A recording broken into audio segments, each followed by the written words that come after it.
Ferguson. No. Get that Gavin Kelly. 112, 109. Pascal, the three. Good. All-star. Swatted by Boucher. Chris soaring in, finger roll. Little French pastry right there. Gotta love it. Bonjour. Bonjour à tous et bienvenue pour l'épisode numéro 8 de Dino Talk. Retour à un format un peu plus classique après le passage de nos amis de Raptors FR et Raptors Belgique à Toronto. Avec moi aujourd'hui, un revenant car il a pris un peu des vacances de Dino Talk, Alex. Salut Alex. Salut Mike, salut à tous. On a également avec nous Patrick Bizindavi, notre plus ancien suiveur des Raptors. Salut Patrick. Salut tout le monde. Avec nous également, de retour en France, Étienne de Raptors France. Salut Étienne. Salut à tous. Alors comment ça va Étienne? Est-ce que tu t'es remis un peu du décalage horaire et parle-nous un peu de votre passage à Toronto, comment ça s'est passé? Pour le décalage horaire, oui, ça a été. J'ai cru comprendre que pour certaines personnes du voyage, ça a été un peu plus compliqué. Personnellement, ça a été tranquillement. Et non, le retour en France est un petit peu compliqué parce qu'on a vécu une super semaine à Toronto et voilà, le retour au travail en France, sur Paris, c'est pas la même chose, mais voilà, une semaine vraiment cool parce que la ville est très belle, parce on était un petit peu dans notre élément, on a pu voir des matchs de nos Raptors en live. Bon, 2 défaites sur 3 matchs, c'est un peu embêtant, mais dans l'absolu c'est pas très grave, on a pu profiter comme il fallait parce qu'on a pu faire des Dino Talk en live avec toi, c'était cool et ouais, enfin, on a adoré notre semaine quoi. Génial. Merci, parfait. Et un autre revenant car il était là lors du premier numéro, c'était notre tout premier invité parmi les fans, avec nous Ben, le fan de Fred VanVleet de Federico. Salut Ben. Salut à tous. Alors, au programme aujourd'hui, on va revenir sur cette semaine où on a affronté les Nuggets, les Suns et les Warriors, avec un bilan de 2 victoires pour 1 défaite, une qualification en play-off obtenue. Et on reviendra également sur une information qui est tombée ce samedi avec le limogeage de Atkinson, l'entraîneur des Nets. On va parler un peu de ça tous ensemble, savoir quel impact ça peut avoir, car on est concerné directement avec les Nets qui sont actuellement 7e et qui sont potentiellement notre adversaire au premier tour des playoffs. Est-ce que ça va avoir un impact sur leur saison? Est-ce qu'ils vont lâcher? Est-ce qu'ils vont rester à la même place? On va parler un peu de tout ça ensemble. En deuxième quart-temps, on va parler d'un sujet qui ne fait pas forcément l'unanimité auprès des fans, auprès des journalistes qui suivent les Raptors et auprès du coaching staff des Raptors également. On va parler de Patrick McCaw avec la question suivante. Patrick McCaw est-il aussi inutile qu'on peut le penser, que beaucoup le pensent plutôt? En troisième quart-temps, et c'est une des raisons pourquoi Ben est là, on va parler de Fred VanVleet et de Marc Gasol qui devraient revenir prochainement, même si le club continue à prendre son temps avec Gasol. Doivent-ils être titulaires à leur retour? C'est ce qu'on va se demander. Quand on voit les performances de Norman Powell et de Serge Ibaka, la question a le mérite de se poser. Et on va finir en quatrième quart-temps avec la preview de la semaine, le back-to-back Sacramento-Utah dimanche et lundi. Ensuite, un long repos, 4 jours, avant d'affronter les Detroit Pistons. Et on finira dans le Money Time par nos pronostics. Allez, c'est parti, premier quart-temps.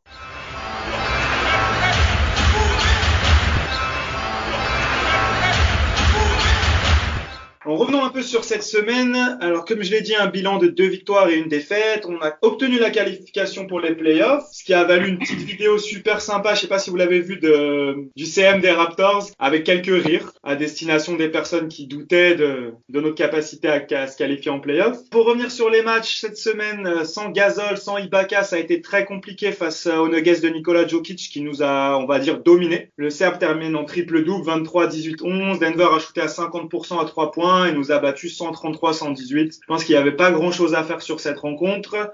Ensuite, on s'est rattrapé à Phoenix, malgré une première mi-temps, c'est vrai, compliquée. Toujours sans Ibaka et Fred VanVleet, on a gagné 124-114. On a retrouvé un peu Pascal Siakam qui met 33 points. Et Chris Boucher un peu piqué au vif par Nick Nurse avant la rencontre qui fait un 19-15, 15 rebonds, record en carrière. Et pour finir, jeudi, retour de Steph Curry, remake des finales NBA. Et finalement, c'était la soirée de Norman Powell qui met 37 points, qui gâche un peu le retour du chef. Et au final, une victoire 121-113. Alors, qu'est-ce que vous retenez de cette semaine? On va commencer avec Patrick. Oui, c'était une semaine, c'est un bilan positif. Je ne m'attendais pas à ce qu'il gagne à Denver parce que l'absence de Ibaka et puis de Gasol s'est vraiment fait sentir. Même les matchs qui sont faciles sur papier, ils les gagnent difficilement. Alors on pense à Denver qui est une très bonne équipe et qui s'est fait rappeler par leur coach qu'ils étaient soft d'après lui. Donc il fallait vraiment qu'ils fassent un bon match et c'était donc les Raptors qui devaient encaisser le coup. Et c'est vraiment très difficile de gagner contre une équipe qui marque à 50% et puis avec un Jokic qui non seulement il est très bon à l'intérieur, mais c'est un bon passeur. Si on l'attrape en double team comme il le dit, il sait comment trouver ses coéquipiers. Et quand ses coéquipiers sont aussi précis, là, ça devient très compliqué de battre Denver. Mais je dirais que jusqu'à présent, c'est un bilan positif. Est-ce que je remarque que chaque match, c'est une révélation? Un match, c'est OG, un autre match, c'est Siakam, un autre match, c'est Norman Powell. On ne sait pas qui des Raptors va avoir un match extraordinaire, mais ça faisait du bien de voir Ibaka revenir. Sa présence était vraiment nécessaire et ça prépare bien la dernière phase de la saison qui s'annonce bientôt. Bilan positif et aussi pas surprenant pour moi de voir une défaite à Denver. C'était prévisible. Ils sont battus, mais à la fin, c'était vraiment difficile de pouvoir remonter l'équipe de Denver. Je te rejoins sur Denver. Moi, je vais passer rapidement sur Denver parce que pour moi, en fait, cette rencontre, elle était pratiquement impossible à gagner du fait qu'on n'avait aucun intérieur. Parce qu'en fait, même au-delà de Jokic, même un Mason Plumlee avec Porter Jr., ils nous ont dominé physiquement, c'était flagrant. Ouais, c'était un peu le même effet que face à Charlotte avec un pivot pas forcément avec des qualités de finisseur ou des super moves de haut panier, mais juste physiquement, Biyombo et Plumlee, par exemple, ont vraiment marché sur Boucher, sur Rondae Jefferson. Il y avait rien à faire au final. Et comme tu l'as dit, Patrick, quand l'équipe shoot à 30% à 3 points et que tu es obligé de faire des double teams, même triple teams sur leur pivot parce que t'as personne qui peut le défendre en 1 contre 1, au final, c'était très compliqué. Par contre, vraiment le positif qu'on retiendra de ce match, c'est OG Anunoby, 32 points, 7 rebonds. OG qui semble avoir eu un déclic. Est-ce que vous pensez que, parce qu'après sur les matchs suivants, il est dans la même lignée, il fait 7 interceptions 2 fois de suite ou un truc comme ça, c'est vraiment impressionnant. Est-ce que vous pensez que OG a eu un déclic et que maintenant on peut s'attendre à ce qu'il soit aussi régulier? C'est tout ce qu'on peut souhaiter parce que c'est probablement un des meilleurs Raptors qu'on ait eu sur cette semaine. C'est vrai que c'est pas offensivement, c'est pas la première option, c'est même loin d'être la première option de Nick Nurse, mais ça fait beaucoup de bien de le voir comme ça. Il nous a beaucoup aidé, même dans les matchs qu'on a remportés, qui ont été quand même très difficiles.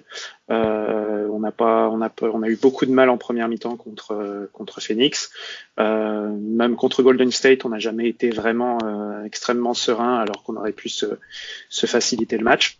Donc non, c'est une bonne chose. Tout ce qu'on peut demander à OG Anunoby, c'est de conserver cette agressivité en défense, d'aller gratter quelques ballons, d'aller amener quelques situations de contre-attaque et des paniers faciles, et puis d'avoir des bons pourcentages quand il est trouvé dans les corners. Moi, je voulais également revenir un peu sur OG qui est vraiment sur une bonne lancée défensive et offensivement. Je trouve qu'il trouve beaucoup plus son rythme et son placement est vraiment bon dans les phases offensives. On se rend compte qu'il a beaucoup de paniers faciles. Enfin, j'ai l'impression tous les matchs, je vois OG au moins 2 fois dunker sans défenseur dans le périmètre. Et ça, c'est pas lié à forcément une mauvaise défense. C'est juste que OG se déplace très bien et arrive à anticiper les déplacements adverses, et ça, je trouve ça très très cool. Et j'ai vu récemment une interview de Nurse qui disait qu'en début de saison, il mettait OG dans le 5 parce que l'impact défensif était déjà très bon, donc très important pour l'équipe, mais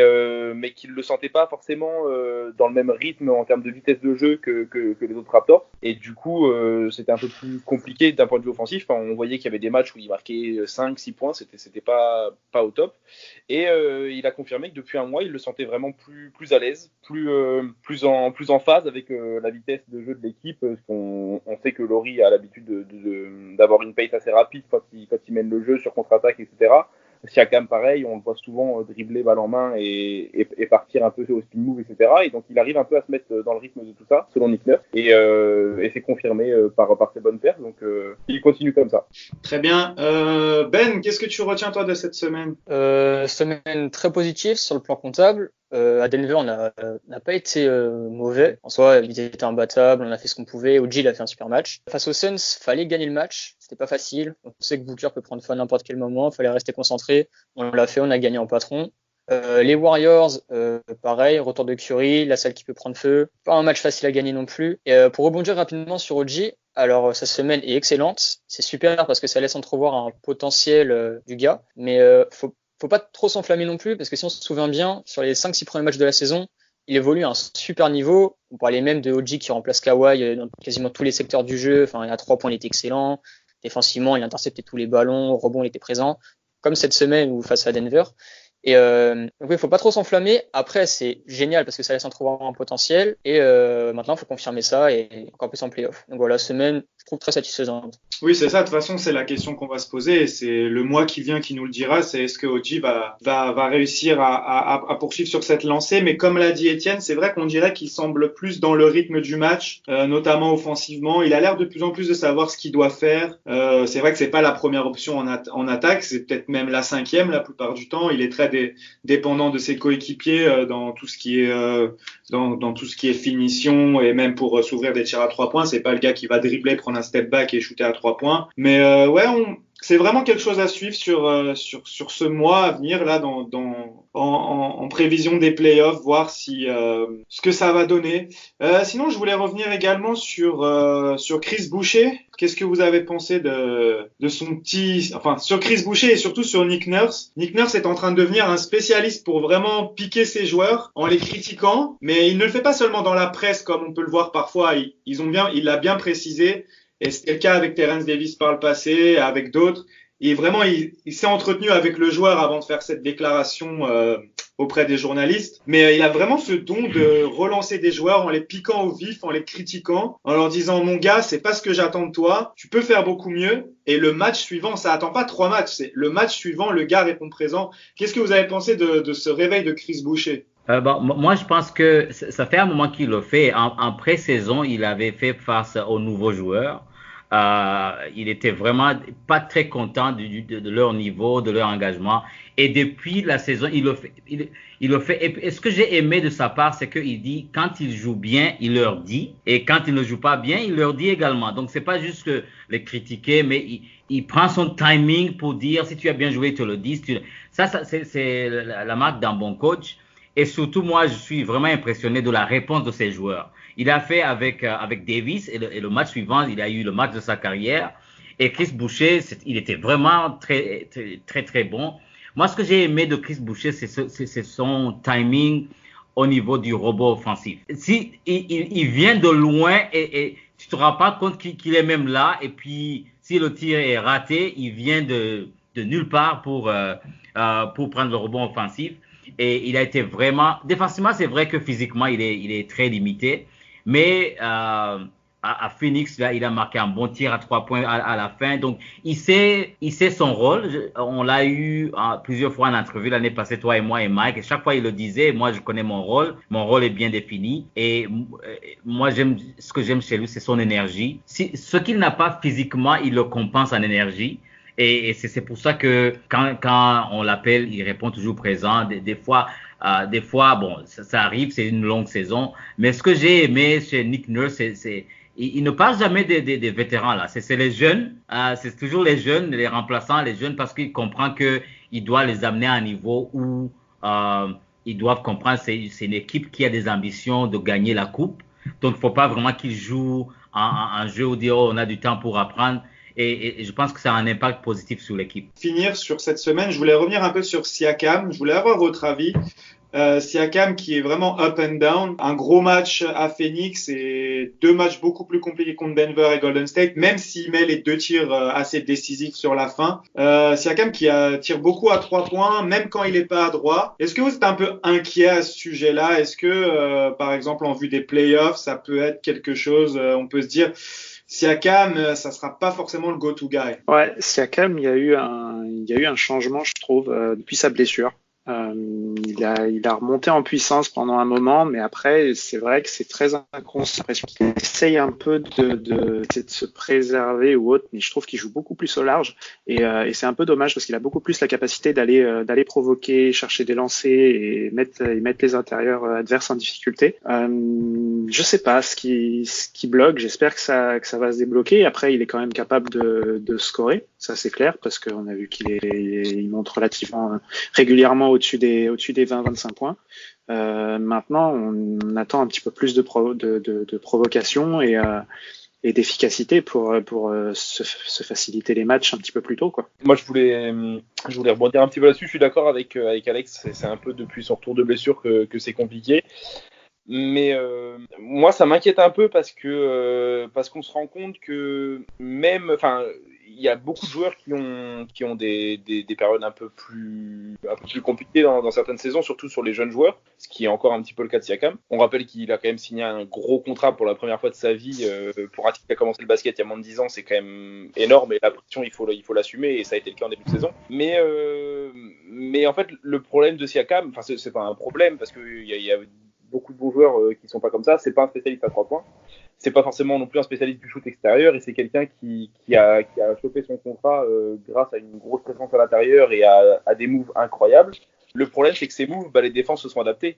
Et le problème, c'est que le spin move, on sait qu'il va le faire, on sait de quel côté il va partir. Et sur des défenses sur des équipes où la défense intérieure est un peu plus faible, comme Phoenix, ça s'est bien passé. Mais quand il y a des mecs un peu plus costauds à l'intérieur et plus intelligents, ça se complique. Et je pense qu'en playoff, on va forcément tomber sur des mecs comme ça.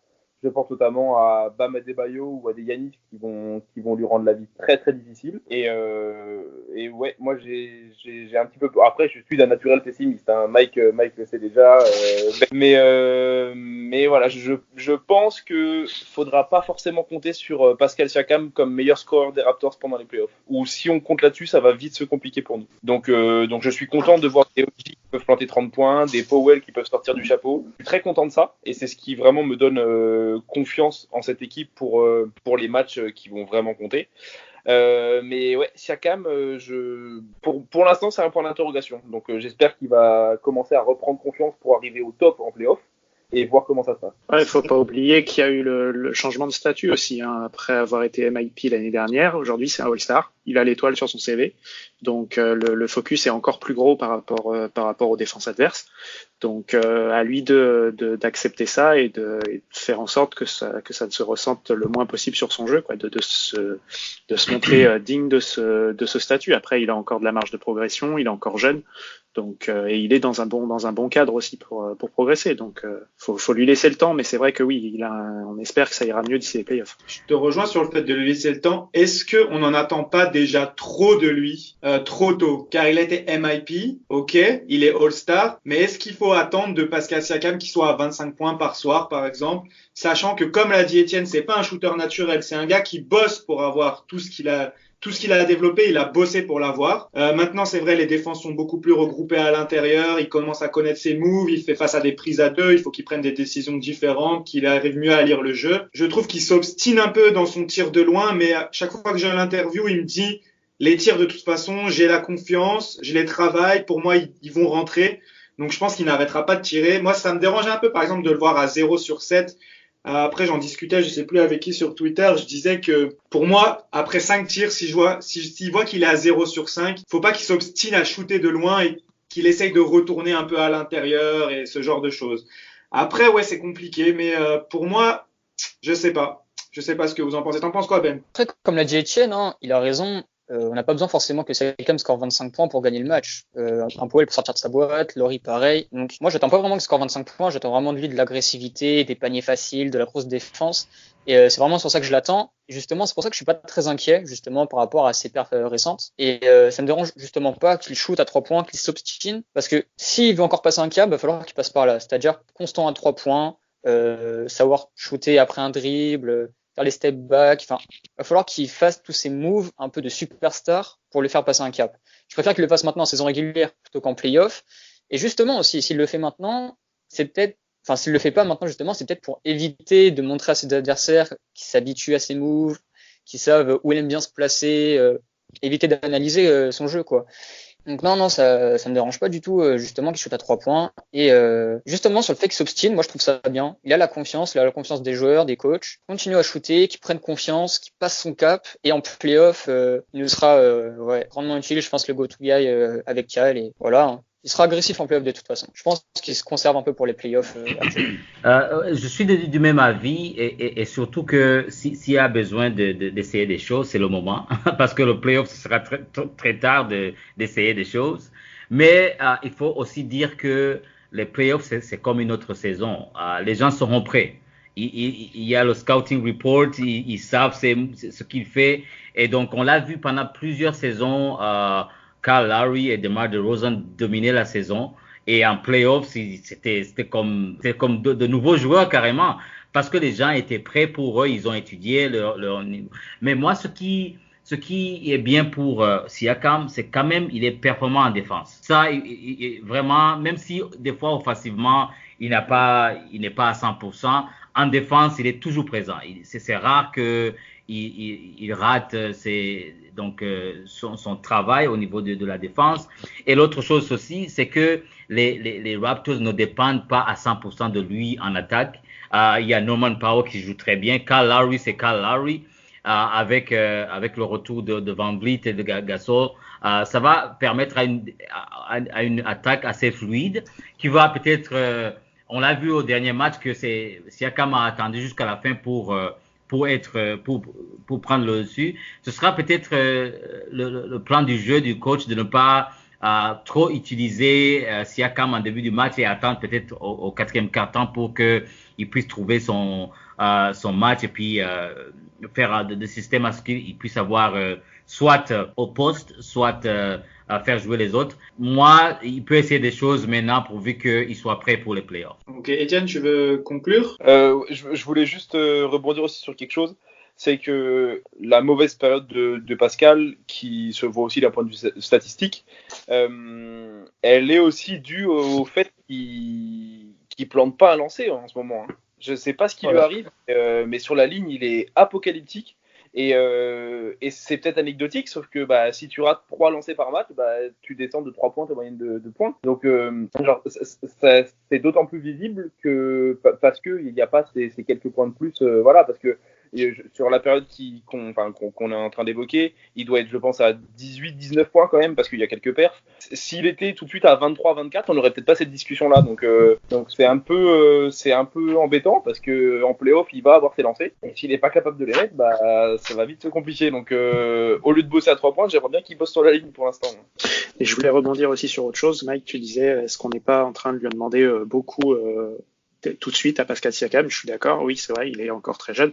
Maintenant, c'est aussi le problème du roster des Raptors, c'est-à-dire que si on compte pas sur Siakam pour planter 20-25 par soir, en règle générale, si ça arrive une fois de temps en temps, qu'il soit en dessous et qu'il fasse jouer mieux plus ses coéquipiers, c'est pas le problème. Et si c'est pas sur lui que tu comptes sur qui? Kyle Lowry, on sait que c'est pas forcément toujours très constant non plus, qu'il n'est pas spécialement un gars qui va scorer 20-25 points tous les soirs. Van Vliet, il est encore tout chaud des playoffs de l'année dernière.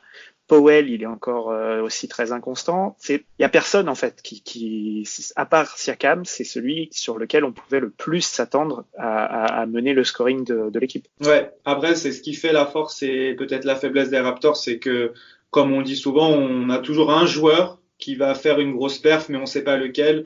Mais c'est vrai que ça resterait une sécurité d'avoir quelqu'un qui puisse être régulier à 20-25 points par match. On va voir ça dans le reste de la saison si Pascal se remet à trouver de l'adresse au lancer franc, à être plus agressif vers le cercle, à avoir de l'adresse à 3 points. On va suivre ça. Donc pour finir ce premier quart-temps, parlons un peu maintenant de ce qui s'est passé chez les Nets. C'est Étienne qui m'a partagé le souhait d'en parler. Il a totalement raison. Qu'est-ce que tu penses de ce limogeage, Étienne? Je trouve ça dommage pour tout le monde en fait. Je trouve ça dommage pour Kenny Atkinson qui était là dès 2016 pour la reconstruction des Nets et je trouve qu'il était le coach parfait. Enfin, si la reconstruction des Nets est aussi bien passée, c'est grâce à Atkinson. C'est parce qu'il a su développer des joueurs et inculquer une philosophie, je trouve, à Brooklyn qui était vraiment la bonne. pour atteindre au final ce qu'ils voulaient, c'est-à-dire signer des gros joueurs à l'été dernier, ce qui s'est passé. Je trouve ça dommage pour Brooklyn parce qu'ils perdent un très bon coach qui a fait tant bien que mal avec les blessures qu'il avait. Parce que bon, personnellement, je suis pas un grand fan de Kyrie Irving, mais je pense que il faisait partie des coachs qui pouvaient lui donner un rôle cohérent. Et puis, je pense surtout que cette décision, elle prouve encore que Kyrie, ça peut être compliqué dans un vestiaire, parce qu'on me fera pas croire que la décision va de Sean Marks. Je pense que si Kyrie et si Kevin Durant voulaient être coachés par Kenny Atkinson, il serait encore coach. Absolument. Donc, je pense que ça vient des deux, ou peut-être d'un. Voilà, j'étais très surpris. Je trouve ça nul de le faire à ce moment-là de la saison. Mais je pense également qu'en fait, si ça intervient maintenant, c'est parce qu'Atkinson, il a été mis au courant. Et il a dit, clairement, moi, je vais pas, je suis pas votre pantin. Hein, si vous voulez pas de moi, je m'en vais de la maintenant. Je pense qu'il a bien fait. Mais voilà, je trouve ça dommage. Ça peut nous avantager parce que je pense qu'on affrontera les Nets au premier tour, et un changement comme ça en plein milieu de saison, c'est pas forcément bon signe pour l'équipe en question, donc c'est plutôt bon signe pour les adversaires, surtout qu'en plus on va les jouer sans leurs deux stars, donc c'est bien. Mais voilà, moi je voulais juste en parler, pas tellement pour l'aspect Raptors, mais juste pour l'aspect un peu nul de la chose, parce que c'est un bon coach, c'est un mec qui est cool, qui était là depuis le début de la reconstruction, et qui je pense a été victime de l'ego encore de Kyrie Irving ou de quelque chose comme ça. C'est évidemment, de toute façon les nouvelles vont sortir, tout se sait en NBA, donc ça va se savoir. Je ne sais pas si c'est ça, peut-être que je parle un peu vite, et auquel cas je m'excuse, mais voilà, je pense que Kyrie dans cette histoire, et voilà, je trouve ça dommage, c'est tout. Moi, je suis du même avis que les deux stars, ils en sont pour quelque chose. Mais aussi, quand j'ai vu la nouvelle ce matin, je me suis dit que c'est le même cas que Dwayne Casey, au fait. Parce que il y a des coachs qui sont très bons en termes de développement des joueurs, des jeunes. Mais quand il s'agit d'aller de l'autre niveau, il faut un autre coach. Ça arrive. Et je pense que sans lui, Brooklyn n'aurait pas eu les deux stars qu'ils ont eu, parce qu'ils ont vu qu'il y avait une bonne culture qu'il a su mettre en place au fil des années. Et puis vraiment ils ont été en playoff avec les joueurs qu'ils avaient. Il y avait même pas de stars, vraiment. C'était des joueurs qui ont accepté leur rôle, qui jouaient très très fort. Mais je pense que à NBA, des fois ça arrive qu'il y a des coachs qui sont bons pour développer et d'autres qui sont bons pour gagner. Et ça a été le cas pour Dwayne Casey et Nick Nurse. C'est vrai que Nick Nurse faisait partie de l'équipe de Dwayne Casey. Il était là au niveau, mais on a vu que sa présence a mis les Raptors à un autre niveau. Et c'est drôle que Dwayne Casey se retrouve dans la même situation avec les Pistons, qui envoient tout le monde d'ailleurs et qui reste, c'est une équipe vraiment en développement. Et que le coach qui vous a appris de 0 à 7, ce sera pas nécessairement le même coach qui va les amener de 7 à 10. Mais pour revenir aux Raptors, c'est une bonne nouvelle pour nous, parce que vraiment un changement de coach en milieu de saison, non, presque à la fin de la saison, je ne sais pas ce que ça va faire pour les Nets. Et je ne pense pas aussi que Jacques Vaughn va rester même pour l'année prochaine. Il sera peut-être d'ici la fin de la saison, mais je ne pense pas avec Kevin Durant et donc toute l'équipe au complet l'année prochaine, s'ils auront toujours Jacques Vaughn comme entraîneur. Et du coup, est-ce que vous pensez que les Nets vont rester à cette 7e position ou ils vont lâcher cette fin de saison? C'est pas garanti. C'est pas garanti. Et surtout que il y a en fin de saison, il y a beaucoup de positionnements. Orlando n'a pas encore dit son dernier mot. Et puis Washington non plus, avec des performances extraordinaires de leurs joueurs. Mais en tout cas, ça va être difficile pour eux de cette transition en fin de saison. Je ne sais pas, en tout cas, pas le manager de Brooklyn, mais moi, ça m'a vraiment surpris. Ça m'a vraiment surpris de voir cette décision. Mais comme Étienne a dit, je pense que ça vient des joueurs stars de Brooklyn. Et moi, concernant leur 7e place, personnellement, je connais pas le classement. Enfin, je connais le classement, mais je sais pas combien il y a de matchs d'écart entre Orlando et entre Brooklyn. Il y a un match. 5. Il y a 5 matchs. 5 défaites d'écart. Ok, bon bah je pense que Brooklyn. Orlando-Brooklyn, moi je vois une Oh non, défaite. entre Washington et Brooklyn. Ah oui, Ouais, voilà, entre Washington et Brooklyn, ouais. Il y a 4 matchs et demi, ouais, ça j'avais vu ça. Mais entre Brooklyn et Orlando, je sais pas combien il y a par contre. Et C'est Ouais. égal. Une défaite de plus pour Orlando. Une défaite. Ok. Alors du coup, je pense qu'Orlando peut prendre la 7e place, ouais, je pense. En ce qui concerne Washington, ce sera compliqué. Leur calendrier est abominable. Ouais, ça va être un peu compliqué. Après, bon, si Bradley Beal continue à marquer 50 points par match. Ouais, mais tu vois, rien que pour terminer le mois de mars, là, on a Miami une fois, Boston 2 fois, Milwaukee 2 fois, Philadelphie. Ouh. Ah ouais. Ah ouais. Faut aller jouer à Brooklyn aussi. Gros Dis-moi. match pour la. Ouais, c'est pas facile. Ok, bon bah. Et ça m'embête parce que j'aime beaucoup Washington, j'aime beaucoup Bradley Beal, mais ouais, non, par contre, pour revenir à ta question, Mike, je pense que leur 7e place, elle est vraiment en danger parce que bah, déjà, juste, ils sont moins bons qu'avant, c'est un fait. Ça joue moins bien. Là, il y a un coach intérimaire, on sait pas ce que ça va donner. S'il y a une défaite d'écart avec Orlando qui est un peu plus rodée, bah, je pense qu'Orlando peut vite prendre la 7e place. Et je pense qu'Orlando préfère jouer Toronto que Milwaukee. Ouais. À tout le monde. Je pense, ouais.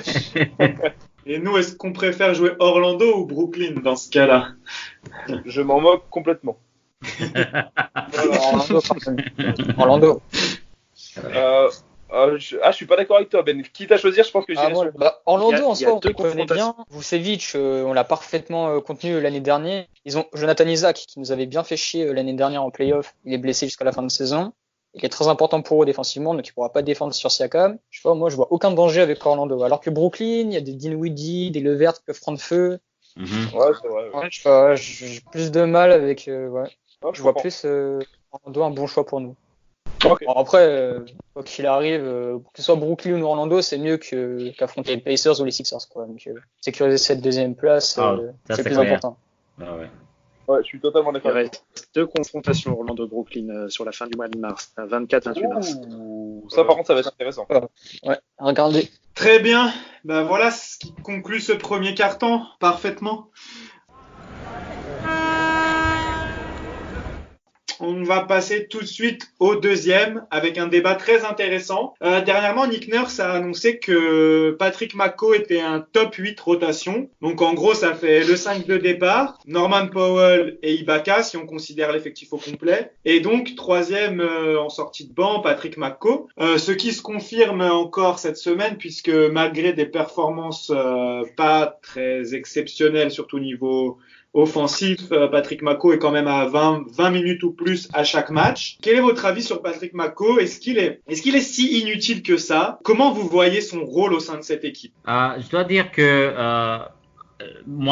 son point faible, il n'est pas consistant. Il y a pas de constance pour lui. Surtout offensivement, il y a des fois où il prend des décisions, il force un peu. Mais il y a eu des matchs où il a été vraiment très bon, comme le match contre Phoenix. Il a joué une très bonne défense contre Rubio. Il y a eu des matchs, je pense que le match contre Boston, si je me souviens bien, où Nick Nurse lui a donné donc le rôle de monter avec la balle. Il y a des matchs où il répond vraiment présent. Défensivement, je pense qu'il est très bien. Il est très bien. Mais il n'est pas vraiment constant de voir qu'il peut jouer à son niveau à tous les matchs. Peut-être moi, je me dis, chaque fois que je le vois, je me dis, oh, ok, Nick Nurse pense il a gagné 2 coupes avec Golden State, 3e avec les Raptors, c'est peut-être son porte-bonheur. Il amène la chance avec lui. Mais c'est la constance que je ne vois pas en lui. Mais il y a des fois où il sort en match comme le match de Phoenix. Toi et moi, on était en train de discuter, Mike, quand je voyais la défense contre Rubio, et puis un panier décisif à la fin. Donc, moi, c'est plutôt le fait qu'il n'est pas constant qui me dérange un peu. Mais qu'il fasse partie de la rotation, ça ne me dérange pas. Surtout quand on voit des jeunes, des fois, qui ne performent pas au niveau où Nick Nurse les veut. Moi, ça ne me dérange pas du tout.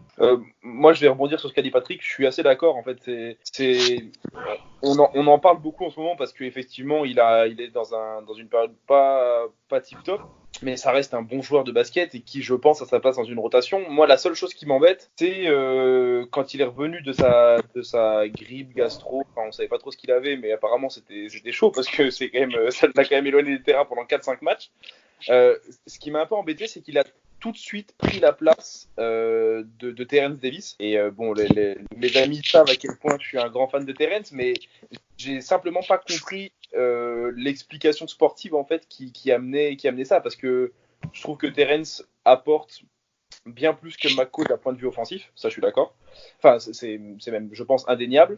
D'un point de vue défensif, là, j'irais plutôt sur McCaw, quoique Terence, homme à homme, il est vraiment pas mauvais en défense. Mais en fait, j'ai comme l'impression que dans la tête de Nick Nurse, il n'y a pas de débat, et c'est ce qui m'embête un peu, parce que Terence fait une saison magnifique, et ça peut un peu le décourager, parce que s'il voit qu'il y a un type qui est moins bon que lui, clairement, qui prend sa place dès qu'il en a la possibilité, bah c'est pas un bon signe envoyé par Nick Nurse. Donc bah après, nous on est personne pour juger du travail d'un coach qui a été champion dès sa saison rookie, mais je suis un peu surpris de ça, et je suis un peu déçu. Donc j'ai rien contre McCaw, mais ça m'embête un petit peu qu'il ait sa place d'office contre Terence Davis, quoi. Ouais, je suis assez d'accord avec toi, Etienne. En ce qui me concerne, je suis pas certain d'être prêt à voir 20 minutes de Patrick McCaw en play-off.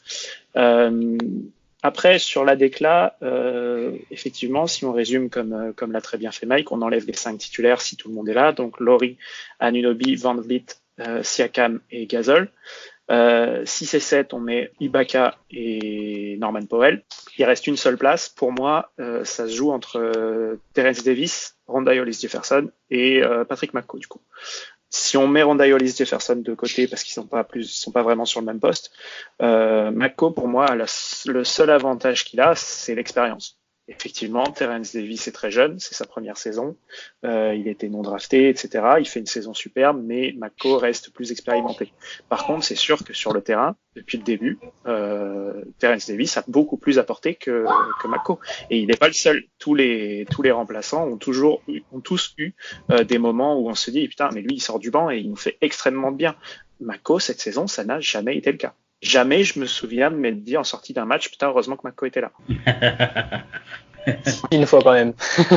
Ce carrière à 21, mais bon. C'est la seule chose, ouais. Et ouais, non, si je peux rebondir rapidement sur McCaw, en fait, j'ai simplement 2 questions, parce que même moi, j'arrive pas à y répondre. Déjà, première, c'est quoi son point fort qui le différencie des autres, en fait? C'est quoi son point fort? En sortie de banc, c'est la défense. Parce que après, ça dépend des rotations qui sont faites, et souvent, Nick Nurse essaye d'associer des moins bons défenseurs, entre guillemets, avec des mecs qui se débrouillent bien pour essayer de les cacher. Mais sur les postes d'arrière, en sortie de banc, c'est probablement le meilleur défenseur. Connaissant la philosophie de Nick Nurse, ça explique pourquoi il est autant minutes. Enfin, je pense. C'est vrai qu'en box-out, il est bon. Après, sur l'homme, je suis d'accord avec toi, Terence Davis, pour moi, est quand même bien meilleur. Et j'ai du mal, voilà, justement, à me dire que McCaw, il est là juste pour sa défense en box-out, en fait. Voilà. Deuxième question, c'est quoi son rôle dans l'équipe, clairement? Son rôle, pourquoi il est là et à quoi il va nous servir en play-off? Je vais vous dire comment je vois Patrick McCaw. C'est le gars, tu le mets en départ d'un système, il va savoir exécuter le système de manière correcte la plupart du temps, sans perdre la balle, sans en faire trop.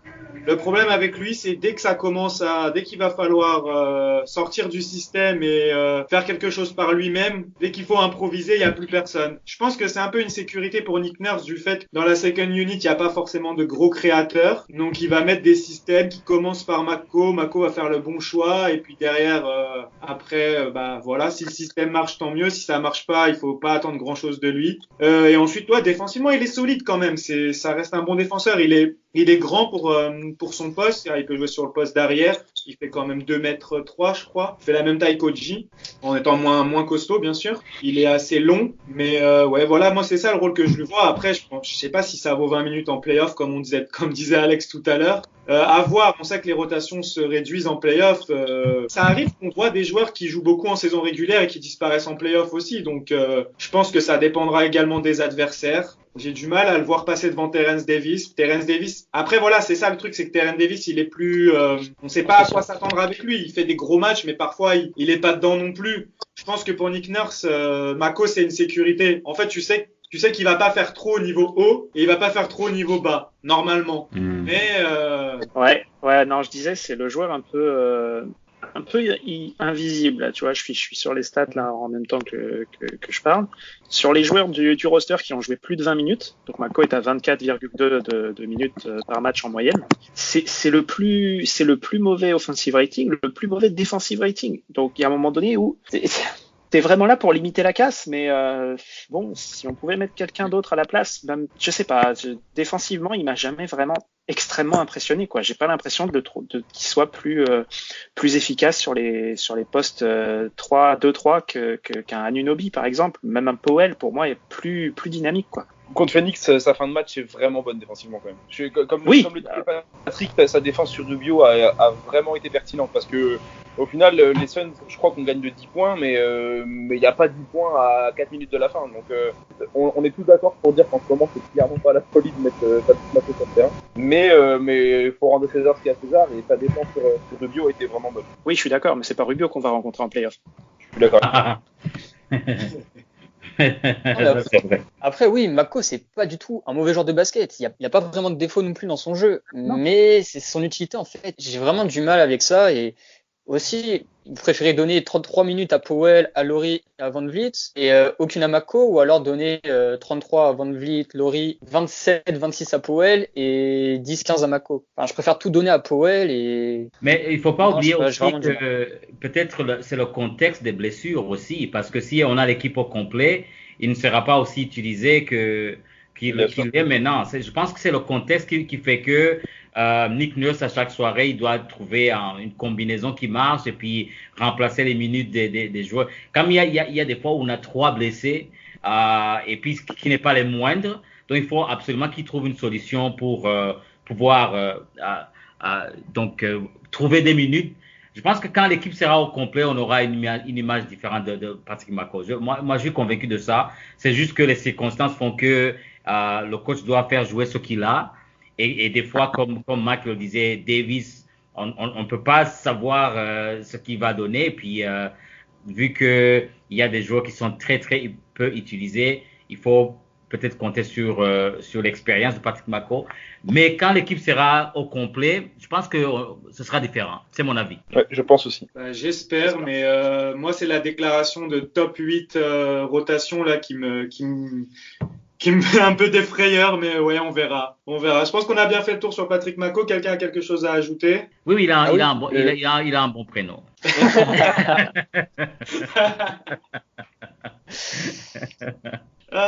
Merci Patrick. Bon, c'est la fin de ce deuxième carton. On va passer tout de suite au troisième. On va commencer par Serge Ibaka et Marc Gasol. Je pense que c'est le sujet pour lequel il y a le moins de débat. Est-ce que pour vous, Marc Gasol doit revenir sur le banc ou en tant que titulaire? Moi, il n'y a même pas de question à se poser. Pour moi, Marc Gasol doit être titulaire, même si Ibaka a été exceptionnel depuis la blessure de Gasol. Pour moi, il n'y a pas photo en fait, et je préfère Ibaka qui domine les remplaçants adverses et Gasol qui fait tourner le 5 de départ. Quelqu'un a un avis différent ou le même? Je partage totalement, mec. Totalement, parce que... Débat suivant. Parce que... Non, je partage parce que on en parlait en off quand on était ensemble à Toronto, Mike. Gasol, c'est le deuxième meilleur créateur de cette équipe et il soulage tellement de monde et il facilite tellement le jeu offensif des Raptors, c'est incroyable. Et je pense que son impact en starting five sera vraiment top, puisque Ibaka, quand il va rentrer, il va tomber sur des intérieurs qui sont normalement moins physiques ou moins doués, et là il fait vraiment son travail aussi. En fait, je trouve que le Gasol créateur et facilitateur de jeu offensif en titulaire et Ibaka en sortie de banc, c'est vraiment parfait. Après, Nick Nurse va s'adapter en fonction des équipes qu'on rencontre. Je sais qu'en début de saison, il alterne un petit peu en titulaire Gasol, titulaire Ibaka.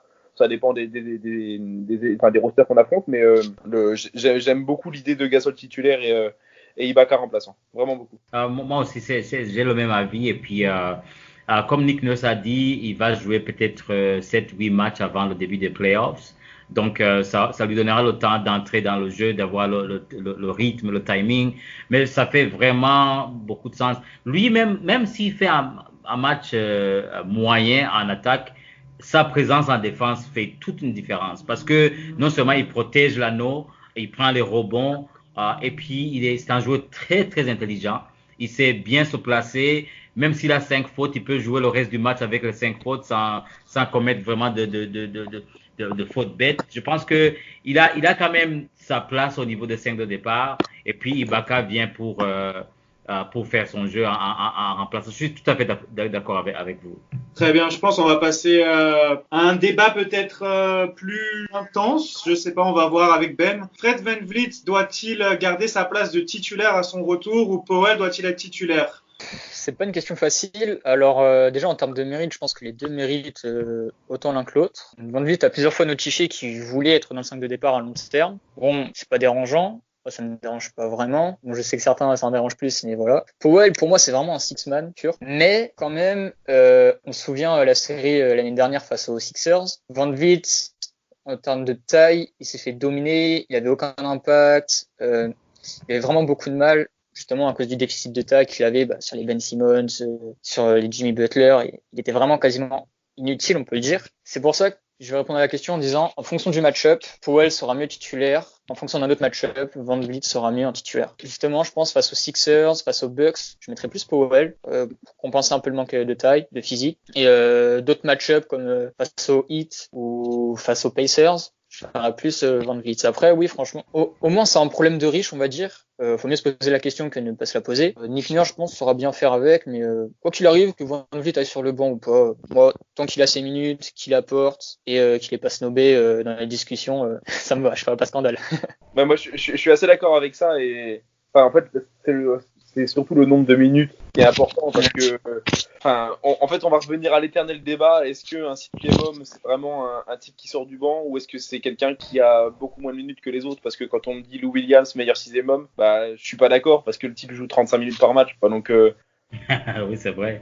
non, mais c'est un vrai débat parce que pour moi, sixième homme, c'est le type qui va soulager réellement les titulaires et qui va quand même faire en sorte que son équipe prenne encore plus d'avance ou rattrape un retard. Et je suis pas sûr que le Williams soit vraiment dans ce poste-là. Bon, après, le débat il est pas sur le Will, mais il est vraiment sur le fait que être titulaire ou remplaçant, on s'en fiche. Ce qui compte, c'est combien de temps tu passes sur le parquet. Donc, je suis assez d'accord et même Nurse va s'adapter, c'est-à-dire que Powell peut être titulaire ou VanVleet titulaire, et s'il se rend compte au bout de 2 minutes de jeu que ça va pas, et bah c'est clairement VanVleet qui va prendre tout le temps de jeu ou vice versa. Donc je trouve que voilà, c'est un débat un petit peu hypocrite dans la NBA actuelle.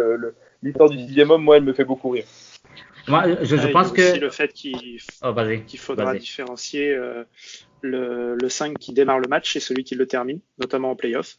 On sait que c'est souvent des joueurs différents qui sont dans ces deux positions-là. Maintenant, oui, je suis d'accord avec Étienne. Le rôle de sixième homme, c'est presque un dérivé très très proche du 5 de départ quand tu joues un certain nombre de minutes.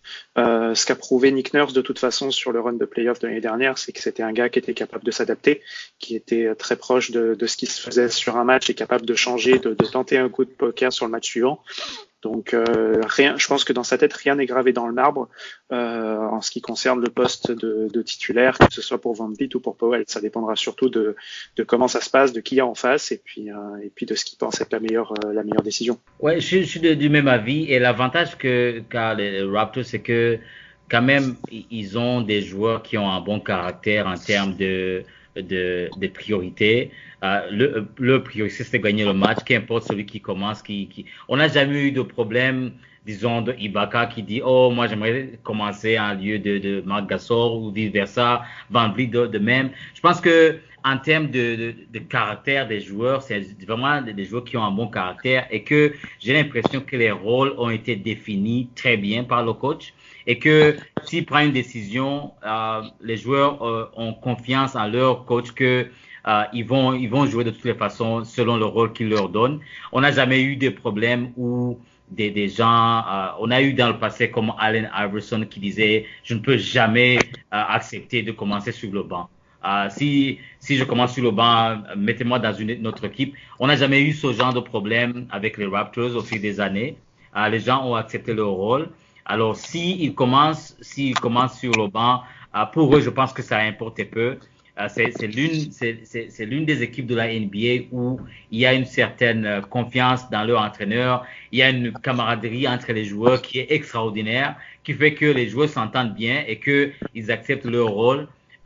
Et puis, on voit beaucoup de fois en NBA, celui qui commence le match n'est pas nécessairement celui qui le finit. Et ça, c'est vraiment important. Et le fait qu'ils aient gagné la coupe l'année passée, ça a donné une certaine confiance au groupe qui fonctionne. Et Van Vliet qui commence ou qui vient sur le banc. Et puis, de toutes les façons, je sais que Nick Nurse va vers des ajustements en cours de match, 2 ou 3 ajustements qui vont faire que on ne sait même pas qui va être dans le match durant la partie. Donc, je ne m'inquiète pas sur cette question avec les joueurs qu'on a au Raptors. Très bien, je pense qu'on a été complet. Pour te rejoindre, Patrick, c'est vrai que même un Stanley Johnson ou des Malcolm Miller ne font jamais de vagues à réclamer du temps de jeu ou quoi que ce soit. En même temps, ils n'ont pas trop montré ce qu'il fallait pour réclamer du temps de jeu, mais ça arrive dans certaines équipes, des joueurs qui arrivent avec un statut et qui peuvent faire des vagues. Ces deux-là vont à chaque fois en G-League quand on leur demande d'y aller. Donc c'est vrai que confiance à Nick Nurse pour gérer tout ça. C'est la fin de ce troisième quart-temps. On passe maintenant au quatrième quart-temps. On va faire la preview de la semaine à venir. Une semaine un peu bizarre, on va dire. Enfin, pas bizarre, mais le calendrier un peu spécial. On a 2 matchs ce dimanche, ce lundi, pour finir le road trip à Sacramento puis à Utah. Et ensuite, un long repos. Ça faisait bien longtemps que nos Raptors ne s'étaient pas si longtemps que ça, puisqu'il y a eu le break, mais dans des semaines classiques, ça faisait bien longtemps qu'ils n'avaient pas eu 4 jours de repos de suite, avant d'affronter en plus nos voisins de Détroit qui sont pas dans la meilleure forme en ce moment. Dites-moi, qu'est-ce que vous attendez de cette semaine? Sacramento, Utah et Détroit. Oh, ça va être difficile, surtout que c'est un back-to-back. Et puis Sacramento, ils jouent leur survie en termes de playoffs. Ils ont encore une chance, donc et puis ils vont être prêts pour les Raptors. Et puis on a vu Utah qui a battu Boston quand même. Donc c'est vraiment 2 matchs qu'il faut vraiment préparer. Ça ne me surprendrait pas de voir une victoire, une défaite contre une défaite. Ça va être difficile parce que il faut vraiment que les Raptors sortent un grand match. S'ils vont juste jouer s'ils vont jouer disant c'est une équipe faible, là ils vont se faire surprendre. Il faut vraiment qu'ils amènent l'énergie parce que Utah, ils ont démontré qu'ils peuvent gagner contre de bonnes équipes.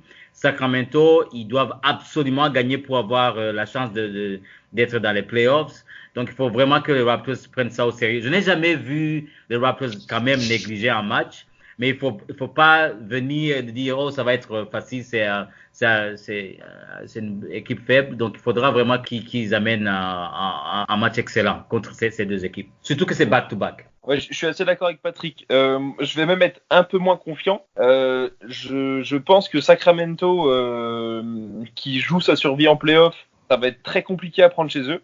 D'ailleurs, je passe un petit bonjour aux membres de Sacramento FR qui sont sur place et qui apparemment vivent leur meilleure vie. Donc, gros bisous à vous les gars, c'est vraiment cool de voir ce que vous pouvez vivre là-bas sur place. Et pour en revenir au match, je pense que ça va être très compliqué à Sacramento et j'ai extrêmement peur du back-to-back chez une équipe aussi forte que Utah, qui en ce moment est forte. Et en plus tu vas jouer dans les montagnes et tout, tu respires mal, back-to-back. Je pense qu'il n'y a pas pire que de jouer un back-to-back là-bas ou peut-être un back-to-back à Denver. Mais je croise les doigts pour que ça arrive pas, mais s'il y a 2 défaites, je serais pas surpris, vraiment. Pour rajouter à ce qu'a dit Etienne, en plus, Utah, le dernier match, il est plus 40 à la mi-temps. Donc, je pense qu'ils vont être très très revanchards.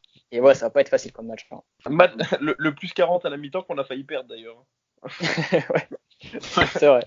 Faut s'en rappeler. Parce que Utah, je disais juste que Utah essaie encore de valider son comment dire, le home court avantage aussi face potentiel de Houston. Clairement. Ça risque d'être compliqué à Utah, ouais, moi je vois pareil. Sacramento, ouais, je pense que ça va être dur aussi, mais on doit pouvoir gérer ce match-là, même si ça va être un gros match. Mais le back-to-back contre Utah, c'est vrai que ça va être compliqué. Ensuite, normalement, on devrait redémarrer une petite série contre Détroit. Donc, si vous avez rien d'autre à ajouter, on va passer au Money Time, au pronostic, et on aura fini ce numéro 8. Quelqu'un a quelque chose à ajouter sur cette semaine? Non. Eh ben, allez, c'est parti, on passe au Money Time. Alors, Sacramento. Raptors contre les Sacramento Kings ce dimanche. Pronostic de Patrick. Je pense que les Raptors vont gagner. Ils vont gagner ce match, mais il faudra qu'ils fassent un bon premier quart-temps, qu'ils fassent une avance et puis que les dernières minutes ce soient des minutes de repos parce qu'il y a un gros match le lendemain. Très bien. Alex? Pareil, ouais, je pense qu'on a les moyens de le prendre. Ce sera pas facile, mais il le faut en prévision du back-to-back à Utah. Ce serait bien d'en gagner 1 sur 2. Donc, allez, victoire à Sacramento. Étienne? Allez, victoire à Sacramento aussi. Ouais, je pense. Et Ben, pour finir? Ouais, victoire à Sacramento. Ouais. Allez, je vais ajouter une victoire à Sacramento pour ma part également. On passe au match d'Utah le lendemain. Patrick? Ça va être un match difficile. Je ne sais pas si ce sera si Gasol sera de retour à Utah parce que un match contre Rudy Gobert, ça prend un centre qui défend très bien. Victoire des Raptors. Alex? Pas pour moi. Pour moi, ce sera une défaite à Utah. Étienne? Moi, je vais utiliser mon joker en disant que si Gasol revient, on peut gagner. Sans Gasol, ça me semble compliqué. Voilà. Donc, Ça sort bien. Je rejoins un peu Patrick. Et toi, Ben? Alors moi, juste pour revenir sur le match des Kings, ils vont être en back-to-back avec un déplacement à Portland juste avant. Donc ça va prendre en compte. Et je vois aussi victoire à Utah, tiens. Je vais mettre victoire à Utah. Très bien. Ah ouais, déplacement à Portland pour Sacramento. Donc ouais, là aussi, on est sur un gros duel pour la 8e place, là. Ouais, celui-là. Parce qu'on a Sacramento 10, Portland fond, 9 donc, et Memphis 8. Ouais, c'est bonne chose pour nous, pour nous, ça. Après Memphis a un petit peu d'avance hein, quand même. Hein. Je crois qu'il y a quasiment 4 ou 5 matchs. Ouais, mais Jaren Jackson s'est blessé et ils vont sûrement lâcher parce qu'ils n'ont pas un calendrier facile d'ici la fin de saison, je crois. Ouais. Bah s'il lâche, ça va être très serré. 3 matchs d'avance. 3 matchs. Ouais. C'est pas beaucoup. Hein. Ok. Et pour moi, ça sera, je pense, une défaite à Utah. Un peu mon côté fan de Donovan Mitchell. Ouais, c'est ça, c'est ce que j'allais dire. T'es fan de Donovan. Et finissons avec Détroit. Je pense que ça va être très rapide. Patrick? Oui, ça va être un match aussi très rapide. Ils vont parce que je ne vois pas Détroit même inquiéter les Raptors. Je ne pense pas. Je ne pense pas. Alex? C'est pas ce qu'on avait dit contre Charlotte déjà? C'est un petit doigt dans le nez. Il me semble, hein. Ouais, si je me souviens bien. Donc non, allez, on va être sérieux 2 minutes quand même. Détroit, ça devrait passer quand même. On retourne à domicile, on va pas. Surtout si on perd contre Utah, ça serait bien de pas en perdre de suite, quoi. Donc allez, ouais, victoire de Toronto. Étienne? Victoire de Toronto, mais juste pour parler. 1 minute de Détroit, j'ai l'impression que ça joue mieux depuis qu'ils assument de plus rien jouer en fait. Parce que du coup ça laisse sa place aux jeunes et je vais notamment parler de Christian Wood que je trouve vraiment bon shooter, bon à l'intérieur. Je sais que Valentin qui gère Pistons FR est un grand fan de Christian Wood et il a un petit peu peur de le perdre cet été. Donc ouais, je pense qu'on va gagner, mais vu comme on a joué très très mal contre les Hornets, faudra juste être très sérieux d'entrée, c'est tout. Voilà. Et pour finir, Ben? Ouais, victoire facile pour moi. Les Hornets sont meilleurs que les Pistons actuellement, hein, forcément, avec leur trade deadline compliqué. Et ouais, victoire facile, aucun souci, je pense. Surtout que D-Rose est blessé, je crois, en ce moment. Ouais. Donc, il n'est pas au top de sa forme. Je ne sais même pas s'il sera de retour pour le match. Donc, ouais, normalement, il n'y a pas de souci sur ce match. En plus, on sera reposé, pas d'excuses. Ouais, attention à Dwayne Casey, de retour à Toronto aussi. Ouais, c'est ça. Dwayne Casey voudra un peu venir nous embêter comme il a l'habitude de le faire, mais je vois une victoire, surtout que il faudra rebondir de la défaite face à Utah avec 4 jours de repos, en espérant, normalement tout le monde devrait être de retour, à part Gasol, on ne sait toujours pas. Normalement, ça doit être une victoire. Et Ibaka devrait être là s'il n'y a pas de blessure entre-temps, parce qu'avec ces Raptors, on ne sait jamais. Mais normalement, si tout va bien, et puis je vois pas qui... Ouais, Wood est bon, mais je sais pas s'il est très fort physiquement à l'intérieur. C'est plus un gars qui s'écarte, non? C'est un peu plus physique que Chris Boucher. Voilà. Moi, je suis plus physique que Chris Boucher, moi aussi. En vrai, les gars, on l'a vu en bord de terrain l'autre fois, et Mike, qui va en bord de terrain, peut confirmer aussi. Quand on est proche, le monsieur est costaud quand même. Hein. C'est juste que par rapport aux autres monstres, il passe pour un squelette, mais il y a des épaules quand même. Hein. Ouais, Enfin, à taille humaine. pareil, Kyle Lowry passe pour un nain à côté de tout le monde, mais 1m83. Ouais, C'est c'est ça. vrai. C'est vrai. C'est exactement ça. Ok, très bien. Et ben, merci les gars. Merci à tous. Merci de nous avoir suivis pour cet épisode 8 et on se retrouve la semaine prochaine. Et let's go Raptors! Let's go Raptors! Lowry for three.